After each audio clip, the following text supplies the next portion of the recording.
it wouldn't surprise me that every one of those men was from a different tribe. And the only one that we do know of who becomes an apostle later is Paul. I don't think we know of any others. Matthew the Levi might have been from the tribe of Levi, but we're not given the tribes that they come from, but it would not surprise me if every one of those men were from a different ancestral Jewish tribe. So they're given the power to heal sickness and to cast out devils. That's in verse 15. And then we come to the people being named. We're anglicizing their names. To do these guys justice, I'm going to make the effort to also give the names as it was written or known at the time. But we'll start off, obviously, the first one. It's verse 16. And Simon he surnamed Peter. That's Shimon, to whom he gave another name, Kepha, which I think means rock, doesn't it? Yeah. Why rock? Was he a big fella or is he on solid ground? There's potentially lots of ways of looking at that. He obviously has that conversation later on with Jesus about the church being built on this rock and the gates of hell won't prevail against it. And Peter's with him at that time. And so you've got the rock with the rock on the rock. There's a whole play on that.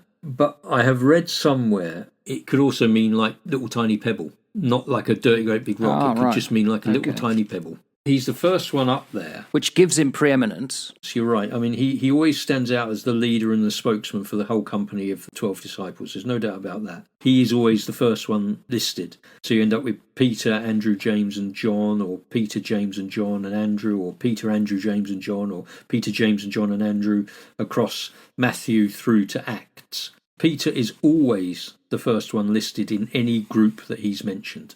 You find as well that in other groups, there will always be somebody else listed first. One of the other groups, which has Philip, Bartholomew, Thomas and Matthew, Philip is always listed first. In the other group, which has James and Thaddeus or Lebbaeus and Simon and Judas, James is always listed first. So there's three groups with three heads consistent across the Gospel of Matthew, Mark, Luke, and into the book of Acts.